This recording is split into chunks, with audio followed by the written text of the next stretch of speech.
All right, listeners, welcome back for another deep dive. And today, we're tackling something I think we all think about a lot, second chances, especially second chances in love. Ooh, juicy. So we've got this transcript, and it's from a podcast episode where a couple, Sarah and David, share how they basically saved their relationship.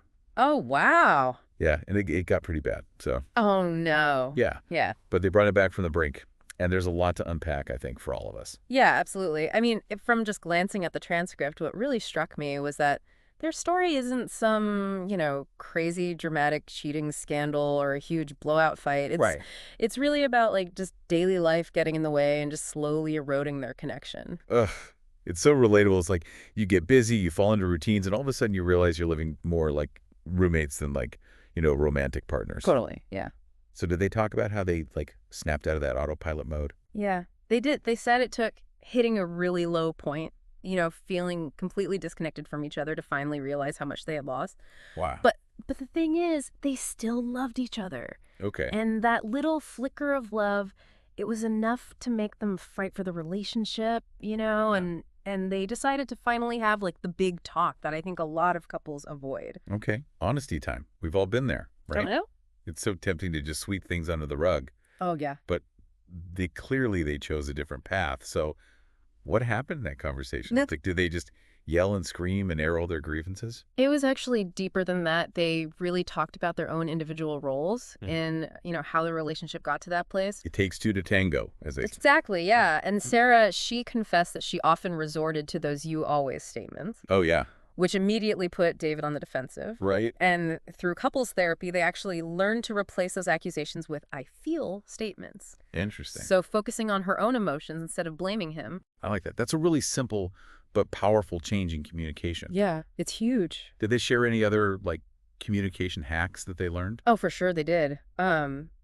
David, he realized that he had withdrawn emotionally and was kind of burying himself in work just to avoid conflict altogether. Avoidance classic. Yeah, and they learned about active listening, which is really being present, when the other person's talking, validating their feelings instead of just waiting for your turn to speak. Mm-hmm.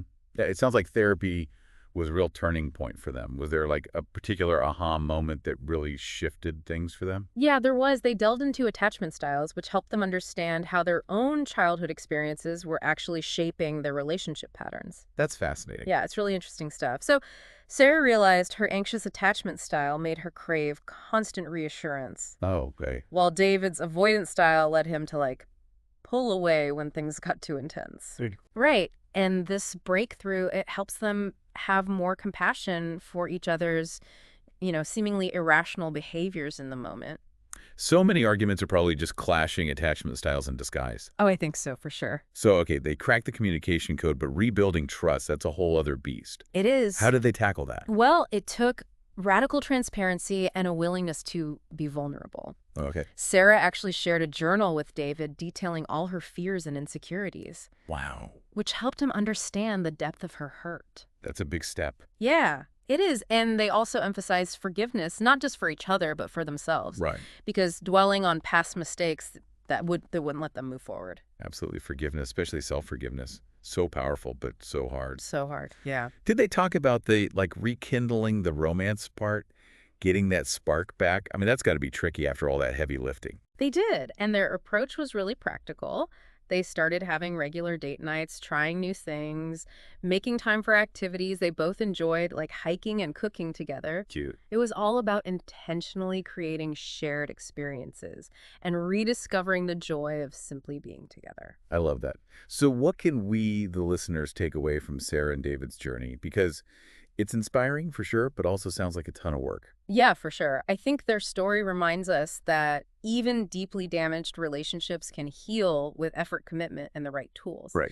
It highlights the power of honest communication, vulnerability, and forgiveness. But here's the real question. Okay. Think about a recent conflict in your own life. Could reframing your language like Sarah and David did have led to a different outcome? It's food for thought, whether it's a romantic relationship, a friendship, or even a family dynamic. That's a great point. I think we could all learn from Sarah and David. Thanks for diving in with me today. Of course, this was great. To all our listeners out there, keep those second chances in mind. And we'll see you next time for another deep dive. Bye, everyone. Bye, Petty.